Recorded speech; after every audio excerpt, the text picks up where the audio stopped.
They got through the quarterfinals with flying colors. Now the stakes get even higher for these three schools because only one of them will move on to the grand finals. Get ready for the second semi-final of the National Science Challenge 2017.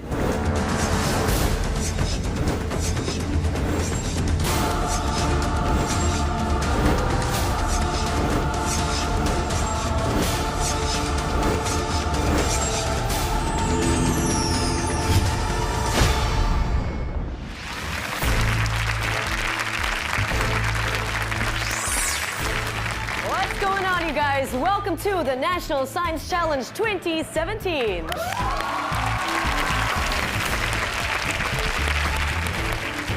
Last week, School of Science and Technology edged out Raffles Girls' School and Hwa Chong Institution in the very first semi-final to earn themselves a prized spot in the grand finals. Now, which school will emerge triumphant in tonight's competition to be a part of the ultimate showdown? Now, you just have to stay tuned to find out, but for now, let's meet tonight's semi-finalists. Now, the meaning of this school's name in Mandarin can be roughly translated as the path to the greatest learning lies in understanding the brightest values. And on their path towards great learning in the world of science is the team from Dunman High School.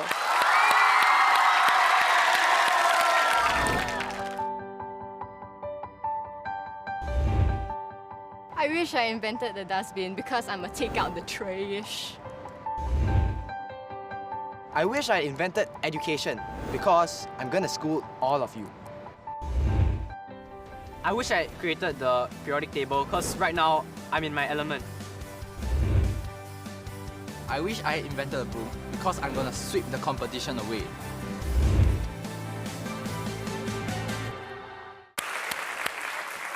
So what do you guys feel is the most important quality that a scientist should possess? Curiosity. Yeah, I think it's important that we learn to rethink existing values if new discoveries pop up. Wonderful, and you can also be public speakers. I like it. All right, all the best to you guys. Thank you very much. Now, this next school enjoys a rich history and boasts many notable alumni, including Deputy Prime Minister Teo Chee-hean and singer-songwriter Dick Lee. Let's welcome the team from St. Joseph's Institution.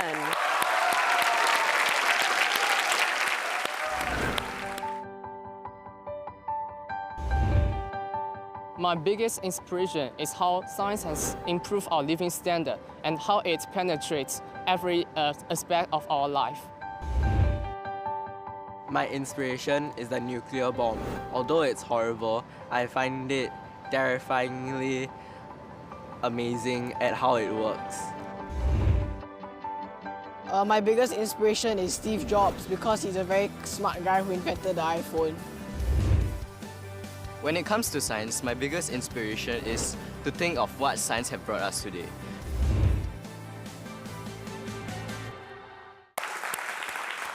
So I've got a burning question for you guys. Is there one invention that you simply cannot live without?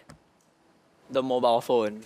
Anything else? The computer. The computer. Okay, I'll give you that. Thank you very much. Good luck, boys, this evening. Now, our final school for tonight was founded in 2005, and it emphasizes research as a foundation of learning. Let's give it up for the team from NUS High School of Math and Science.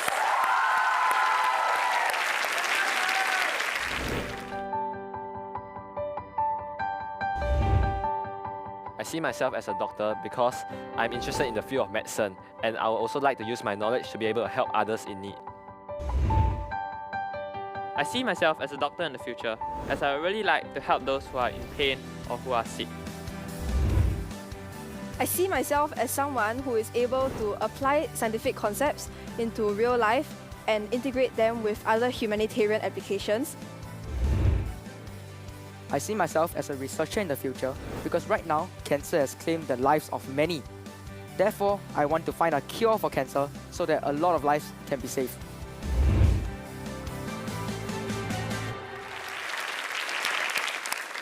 So what do you guys hope to achieve in the future of science? We hope to be able to apply whatever we have learned into science, into real life, and to be able to reach out to others and contribute to society and possibly make new breakthroughs in science. Wonderful. I'm looking forward to seeing amazing stuff from you guys. Dream big. Thank you very much. All the best for this evening. Now, we've met all three teams, and now it's time to introduce three very essential people. They get very excited when they see creativity and how smart you are in your team's demos and presentations. It's very important because they're giving the scores today. They are our distinguished judges for tonight. Dr. Sean Tan, Head of Metallic Materials at the Institute of Materials Research and Engineering at A-Star. Joining him, we've also got Dr. Wong Siu Cheng, Principal Investigator at Singapore Immunology Network A-Star. And last but not least, our Chief Judge, Professor Reginald Tan from the Institute of Chemical and Engineering Sciences at A-Star.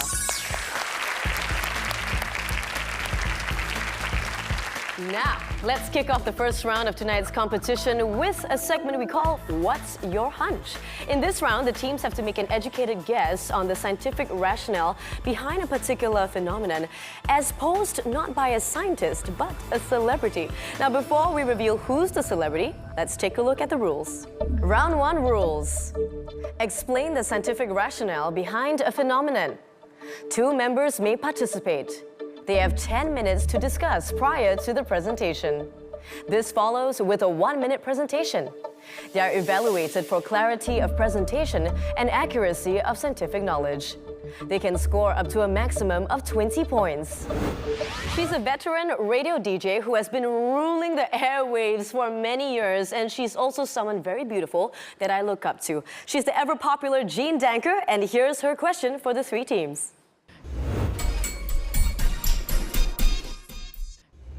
Hi, I'm Jean Danker from Class 95. Now check out this ice cube placed inside a metal coil. Now when a current passes through the coil, the ice glows red hot and even appears to catch fire. Why and how does it glow red when a current is passed through the coil around it? And why does the ice not melt when it gets red hot? What's your hunch?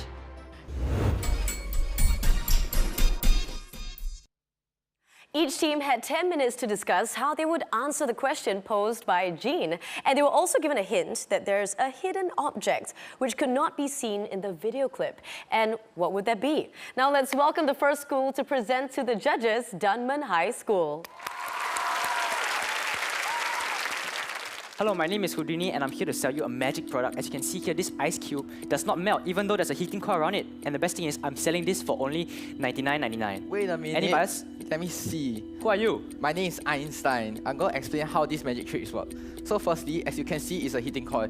So therefore, when electric current is passed through it, it produces heat and light. This light is refracted by the ice cube inside, and as a result, it produces a red hot image that you see in the video. Then why does it not melt? Because I have a hunch that this ice cube is surrounded by a layer of oil. Oil is a good insulator of heat. Furthermore, oil combusts when exposed to high temperatures in a phenomenon known as the flash point. So as a result, when the oil is subjected to high temperatures of the coil, it catches on fire and thus gives us the video as we see just now. Well, it seems like my magic has been found out, so I'm just going to use my...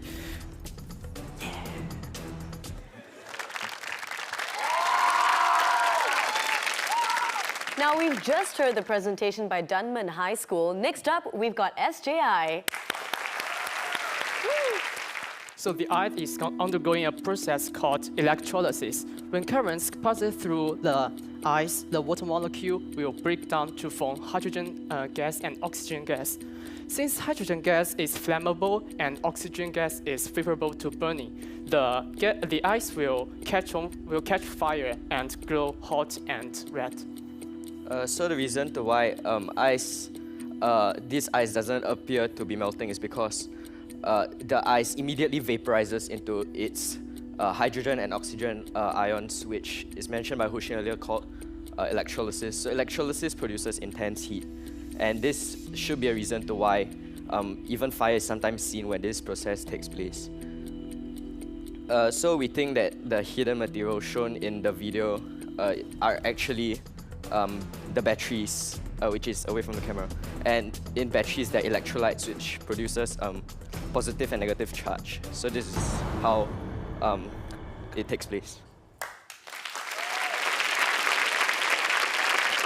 We're now down to the final team, and let's see if their presentation strikes a chord with the judges. Take it away, NUS High School of Math and Science.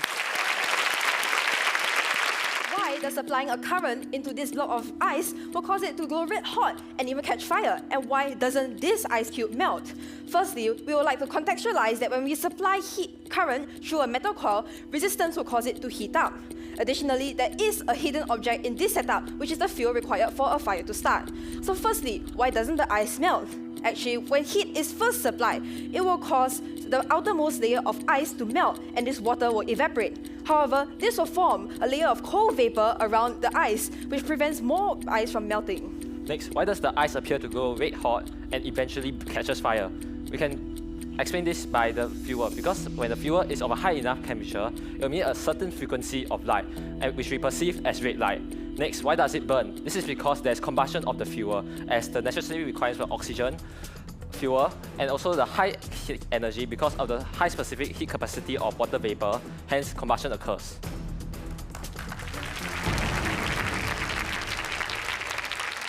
Now that all three teams are done with their presentation, let's get Jean from Class 95 to reveal the science behind the phenomenon.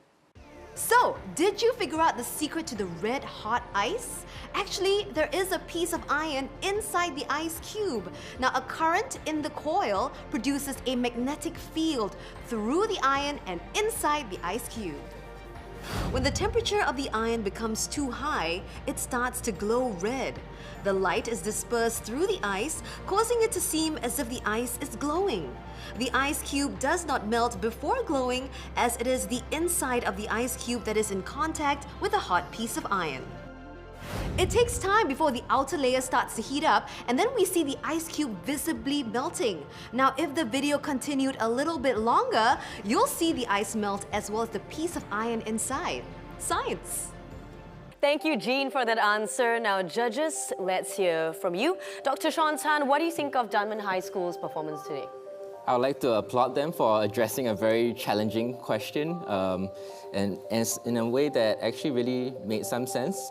They were on a good track using electrical resistance and generating the heat and leading to a flashpoint of oil coating the ice. But the gap was really in why the ice was melting from the inside rather than from the outside, and that was the flaw there. But otherwise, it was a very good job and good presentation as well.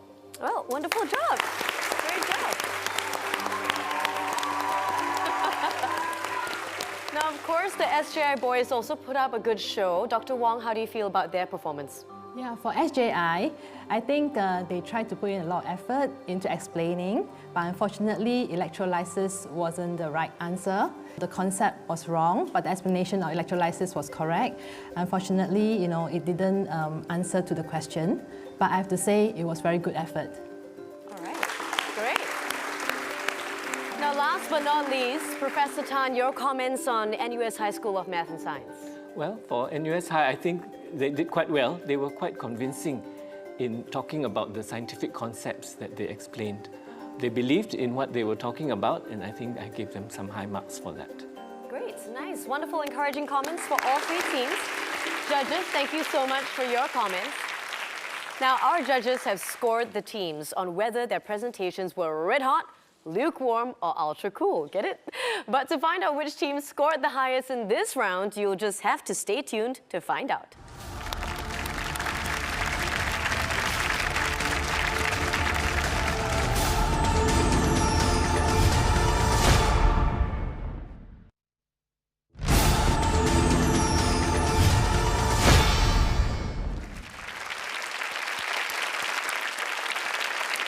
Welcome back. You're watching the second semi-final of the National Science Challenge 2017. Now, after the first round, let's see how the teams fared. Wow, not too shabby at all. Congratulations, Dunman High. And NUS High are tied at 12. Not too far far from each other. Now we will move on to round 2 of the competition. This is the on-site challenge. But before we find out what this challenge is all about, let's first take a look at the rules.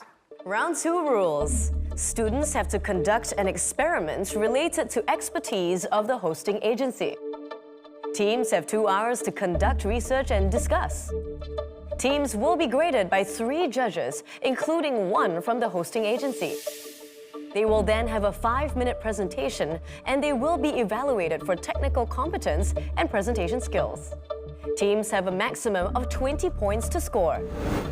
Now, 3 schools paid a visit to Bioinformatics Institute, a biological research organization focusing on the discovery of biomolecular mechanisms and development of computer-based theoretical research tools. And what was their challenge? Let's take a look.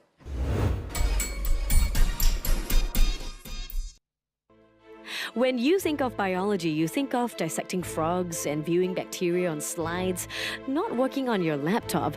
But a rapidly growing field of biology applies the power of computers to problems from biology. Bioinformatics. Bioinformatics helps to calculate the information from our genetic code, allows us to model things that are too small to see, even under the most powerful microscopes, and calculates which medicines are most effective using patient data. So BI is one of the RIs or research institutes in A-STAR. What we do is actually we use computer to analyze a lot of data that is generated by experimental labs. We have some experimental labs ourselves.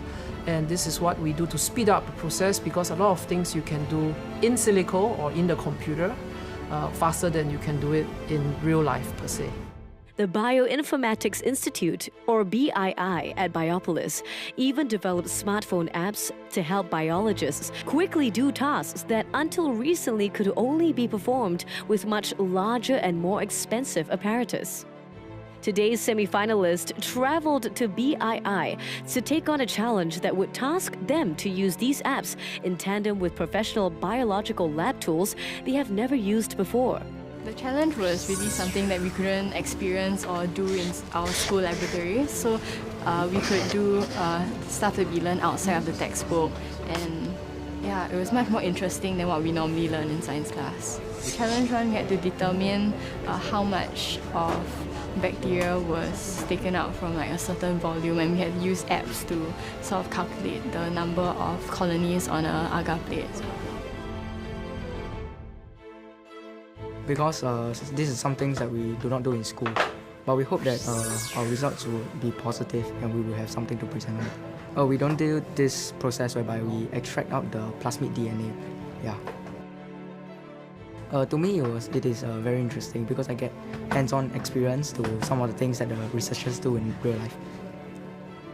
So what we are doing now is we are trying to measure the amount of liquid in this Epstein-Barr tube so that we can find out the amount of bacteria in this colony here. Then after that, through this and using the volumes given to us, we will try to find out the amount of bacteria at in the starting solution. Teams struggled to come up with the right conclusions, as this was actually a degree-level task that's extremely challenging even for our brightest secondary students. I think NUS High stood out for me today because they were very independent. They modified and they adapted the process as and when they needed to make it easier for them, because I left the problem open, which is what real life actually is. No one tells us exactly what we need to do. We have to know how to manipulate the conditions to make it easy for us to analyze something. And they have shown that better than the other groups for this challenge.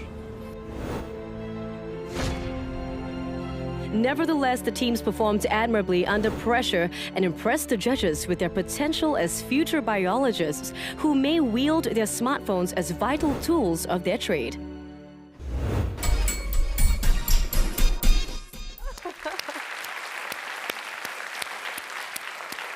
Guys are very photogenic, I would say. Now, the teams had to handle bacterial colonies in the lab and determine the amount of sample plated by using a designated app. Sounds like a pretty tough challenge, right? So how did each team fare in this round? We're going to have a look at your scores. Congratulations, NUS High taking the lead at 16. Dunman High with 12 and St. Joseph's at 8. Now, let's have a look at the combined scores so far for rounds 1 and 2. NUS High still in the lead with 28, Dunman High 24, SJI at 16. Now, guys, do not despair, okay? We've got 2 more rounds left to go, so please do not worry. We still have a chance for you to catch up with that, all right? What strategies have all 3 teams up their sleeves in the next half of the competition? Stay tuned to find out.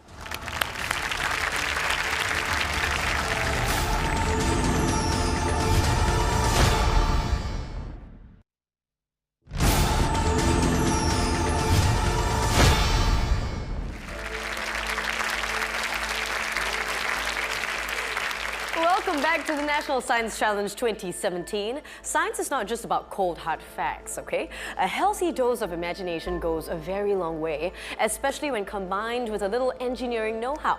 Don't believe me? Just take a look at the rules for round 3. We call it the Imagineering Challenge. Round 3 rules. Teams are given $40 and 60 minutes to design the contraption and shop for materials. Teams have 2 hours to construct the contraption. They will have a 2-minute presentation. 2 different members from round 1 are required to participate. They'll be evaluated for product performance, creativity, and presentation skills. Teams have a maximum of 20 points to score. Now, creative problem-oriented product development goes beyond choosing and using the right combination of materials. Teams must think out of the box and use everyday objects in unexpected ways. So let's join our 12 semi-finalists at Hardware City to find out how they prepped for their Imagineering Challenge. Our semi-finalists gathered at Hardware City to find out what kind of contraption they would need to build for their Imagineering Challenge. Welcome Dunman High, St. Joseph's Institution, and NUS High. Welcome to the Imagineering Challenge. Their randomly selected contraption they need to build is Ducky Descent. Each team must construct a mechanism to cause a sand-filled rubber duck to fall from a height of 3 meters as slowly as possible. And you'll be given 60 minutes to plan, design, and buy your items. The way that we're going to evaluate this is that we're going to stand on an elevated structure, and a judge is going to be the one that releases the item. And we'll time the distance, the time it takes to fall 3 meters, and we'll add up all your times to give you a final score. The teams are given 1 hour and $40 to buy anything they like in order to build their contraptions. Each team needs to come up with a creative yet effective solution to make the rubber ducky drop as slowly as possible. But they must also be careful not to overspend.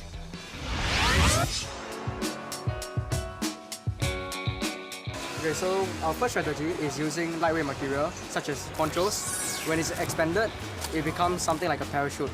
Our second strategy is to make sort of like wings to increase the surface area of the object so it falls slower. We also bought adhesive materials such as the super glue, the tape, as well as these cable ties, such that we are able to tie the raw materials together and so help to make a stable structure. The boxes is also used for the wings, and most importantly, it was free of charge. Our strategy is to make a parachute so that our structure will fall slower. And we have some things like the raincoat and maybe this vest. Okay, so you may think that a parachute isn't that creative at all. So yeah, so we might improvise our structure. This one because we want to make a cross so that the parachute itself won't close. So we also got glue and this glue gun to like secure the stuff. And I took this because it was all free. We will figure out what these items could be used later on during the building of the structure itself. Yeah, so basically we intend to build a parachute of sorts to actually carry the ducky down. But we are also trying to make it sort of glide forward instead of like just dropping straight down. So we believe that this will maximize the time it stays in the air because it's moving forward as well. Yeah, so we're sort of testing both of them out, like 2 different methods. So the one is gliding and the other one is just a straight parachute. So we bought things such as the knife over here and the wood over here, so that like, in case anything goes wrong, we can just cut some of the wood, use it as a buffer to enhance the structural integrity of our whole parachute. So we bought these fabrics and the poncho to test out like which sort of material would be the best to make our parachute. And we bought this string so that we can like support the ducky and hold it in place.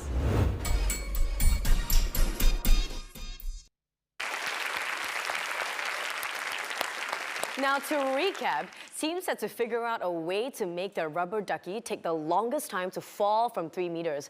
Each team has 2 minutes to present their key features of their hypothesis. Dunman High School, if you're all set, let's take it away.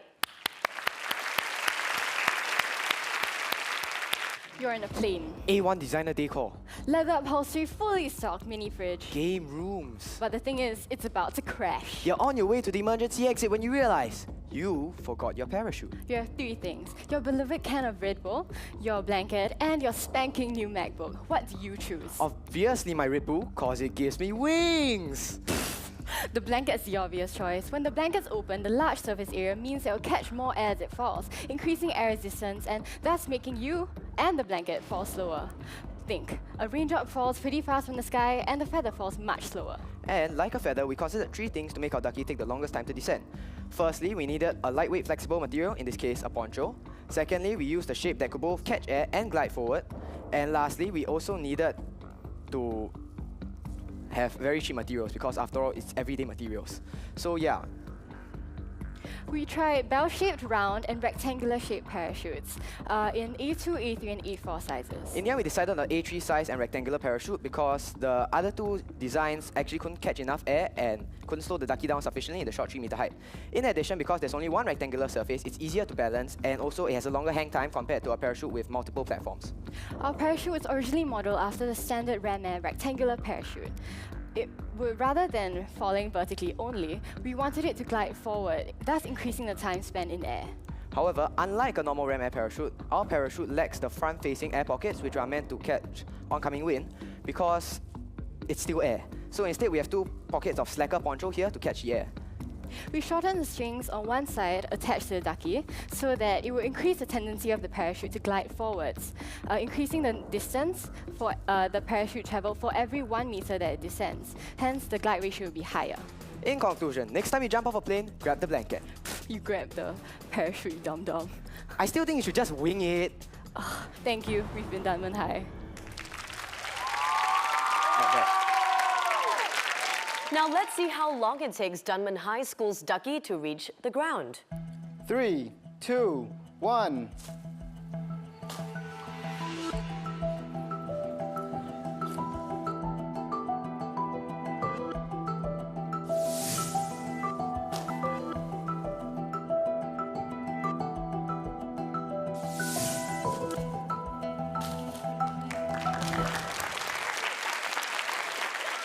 Dunman High School, thank you for your presentation and demo. Now it's SGI's turn to make their case. So our challenge was to make a contraption for the ducky descent. Our idea was to make a parachute that would trap air, increase air resistance, and thus cause the parachute to take a longer time to descend to the ground. For the envelope of the parachute, we used a poncho made of polyethylene. For carriage connection, we used fishing line and twine. The fishing line is made of nylon that is strong and lightweight. Sapulidi, which is also known as a bed duster, is made of coconut leaves. It is fashioned into a cross structure. This opens up the parachute so that when you drop it, it will immediately open up to catch more air. Cotton mesh from a luminous vest is made into the carriage. The cotton mesh is porous, therefore air can pass through. So more air will pass through and be caught by the parachute. This provides more uplift to the parachute. So, if you look closely, there is a luminous strip underneath the luminous vest that we used. This allows the parachute to be visible in the dark, assuming that there are lights. This not only cuts costs, as lights will not have to be implemented onto the parachute, but it also lowers the weight of the parachute, thus causing it to descend slower. The materials we use are generally lightweight. This means that there's less weight acting on the parachute. Therefore, less air resistance is needed to reduce the resultant force downwards to 0. Therefore, the parachute will take a shorter time to reach a lower terminal velocity. Therefore, our parachute will take a longer time to reach the ground. So our parachute is actually shaped like a cube. It looks like a triangle, but when it falls, it actually is cube-shaped. This is because cubes have a larger volume than hemispheres, which parachutes are typically made of. Having a larger volume allows more air to be trapped inside the parachute. Thus, the parachute will have greater air resistance and descend slower to the ground. Ultimately, all these factors will significantly contribute to our parachute's descent to the ground. Thank you.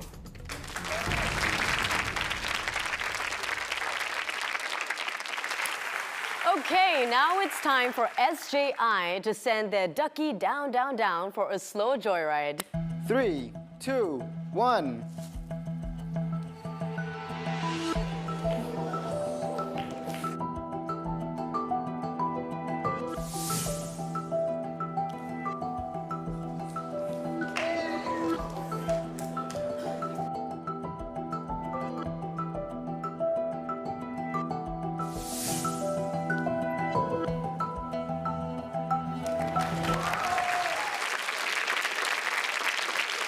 Now it's time to see if the NUS High School of Math and Science will wow the judges. This is Agent 00 Duck to Mission Control. I need to jump 3 meters to escape from my evil enemy to Windshops. What should I do? Engage your parachute now. Bam! What? Nani? This is a parachute designed to allow you to maximize the duration of your 3-meter fall, thereby reducing your impact when you touch the floor. I see, but how does this parachute actually work? This parachute works to reduce the acceleration acting on you through reducing the net force. There are 2 forces acting on you, weight downwards and drag force upwards. We aim to reduce the weight and increase the drag force. There are 5 design principles in this parachute: a high surface area, a lightweight structure, the shape of this parachute, stability, and fast inflation. From what I remember, surface area is directly proportional to drag force or air resistance upwards. I did not forget what I remember I did not forget what I learned in school after all. Firstly, I see that this structure has a very large canopy provided by this plastic poncho canopy. This plastic canopy is then supported by this wire casing arranged in a cross shape, secured by cable ties as well as duct tape. Surrounding it is also a circular frame. This cardboard circular frame is to prevent the fringes from flapping backwards when it is dropping in the air, therefore increasing the effective surface area. There are also an identical parachute each on each of the 4 ends. This is to further increase the surface area, right? Yes. Secondly, we employed a flat shape rather than a streamlined structure so as to increase the drag coefficient, thereby increasing drag. Thirdly, we also use lightweight materials such as this poncho for the canopy so as to reduce the weight, thereby increasing the significance of the drag force. I also noticed that this structure is very stable in the air. Yes. Lastly, we ensure for fast inflation with this canopy being not too loose, and there's a cross forcing the opening of the parachutes open so as to allow air to enter at a fast rate. Oh no, that is my enemy to Windshops. I have to go now. See you on the other side. Thank you. All right, the presentation sounds great, but can NUS High School of Math and Science achieve the goal it has set for itself? 3, 2, 1.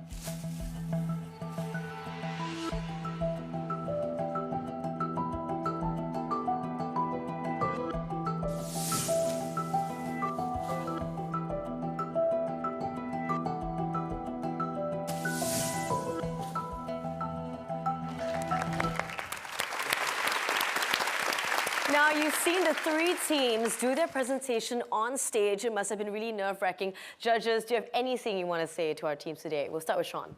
I think they did a really good job. All 3 teams had very good engineering design and executed really well.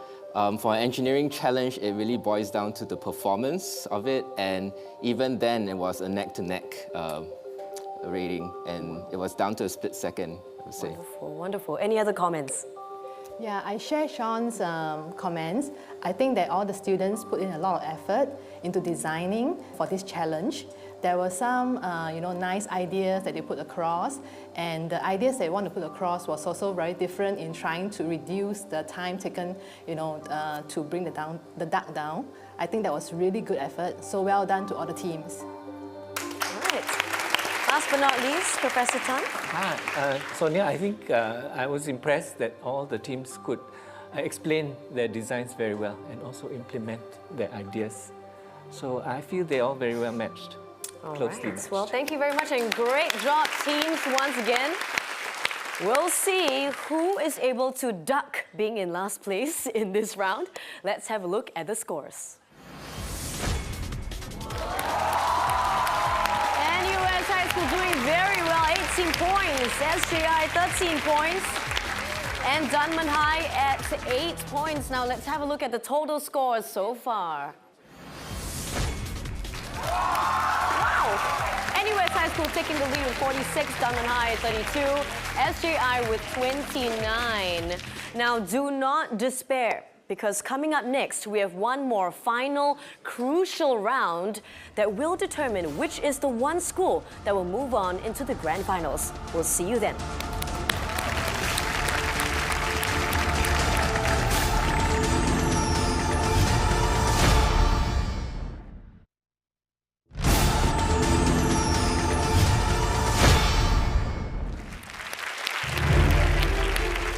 Welcome back to the second semi-final of the National Science Challenge 2017. Now, after 3 rounds, it is still anybody's game, although we do know that we have a great lead at the moment with NUS High. Congratulations, guys, in the lead at the moment, okay? But don't you worry, everyone else has a chance to catch up right now before we reveal the winner for tonight's semi-finals. But let's have a look at the rules for round 4, rapid response. Round 4 rules. Teams must answer a total of 15 questions. They have 10 seconds to key in their answers.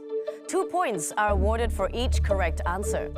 No points will be deducted for not answering or answering incorrectly. They have a maximum of 30 points to score. Under the pressure of time, teams must attempt to answer 15 questions correctly in rapid response. Now, a total of 30 points will be up for grabs. Teams, are you ready? Yes! Here we go. Question number 1. This chemical is highly explosive and can also be used to treat high blood pressure and heart failure. What is it? You have 13 characters to your answer and your time starts now.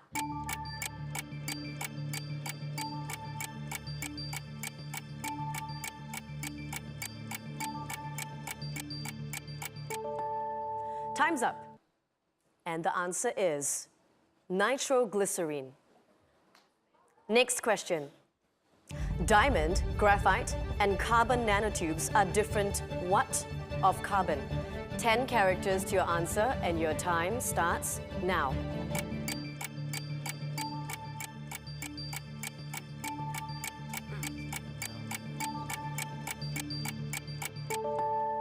Time's up. The correct answer is allotropes. Nicely done. Next question. In the periodic table, the elements are divided into S block, P block, D block, and what block elements? 1 character to your answer. Your time starts now.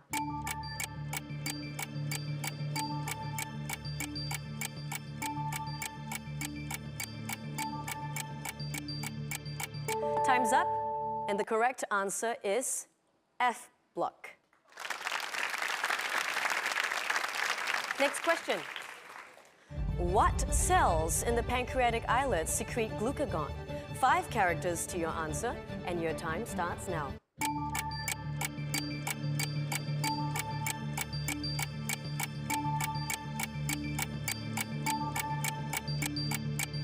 Time's up. The correct answer is alpha. Next question. The bacterial species Helicobacter what has been linked to stomach cancer? 6 characters to your answer, and your time starts now.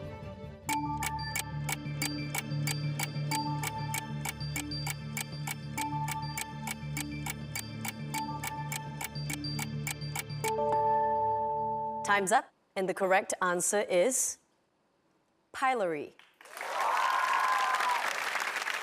Next question. What is the ternary number 210 in binary form? 5 characters to your answer, and your time starts now.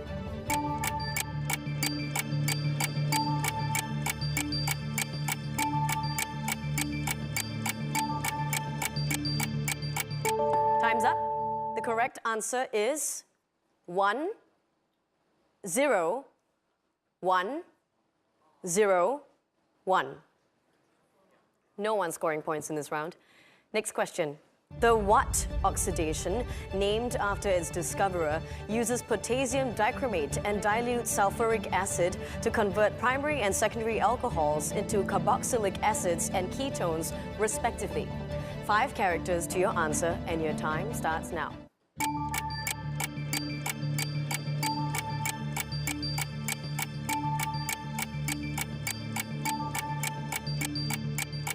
Time's up. The correct answer is Jones. No one scoring points here. Next question. Particles traveling faster than the speed of light in a medium produce what radiation? 9 characters to your answer, and your time starts now.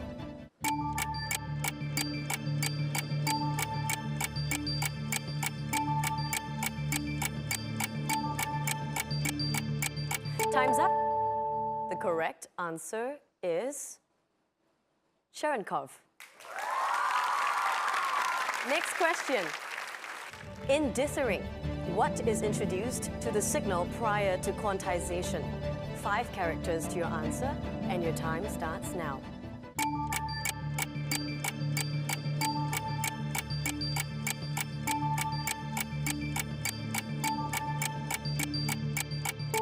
Time's up.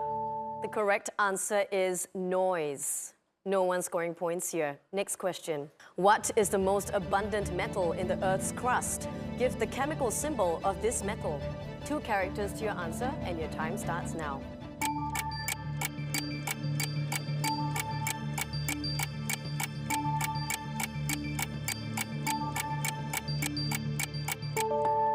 Time's up. The correct answer is Al.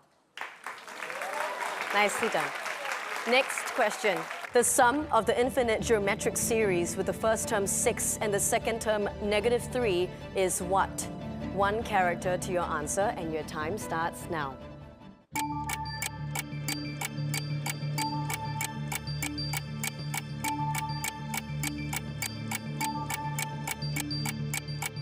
Time's up. And the correct answer is 4. Next question. The degeneration of the what nigra, a region in the brain, contributes to Parkinson's disease motor symptoms. 10 characters to your answer, and your time starts now.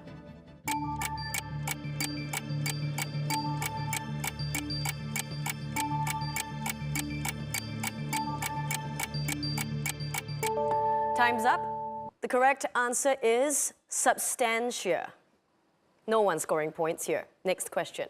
As of August 2017, the international experiment that successfully detected 3 gravitational wave events over the past 2 years is what? 4 characters to your answer, and your time starts now.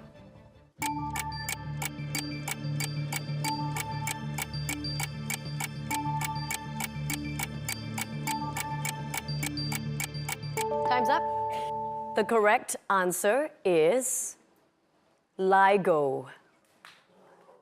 No points scored in this round. Next question. If I is the imaginary unit, what is 1 plus I raised to the power of 8? 2 characters to your answer, and your time starts now.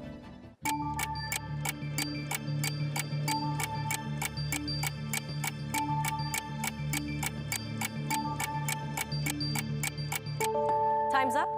The correct answer is 16. No one scoring points in this round. Next question. This will be your final question. In fiber optic broadband connections, what type of electromagnetic radiation is used to transmit information? 8 characters to your answer, and your time starts now.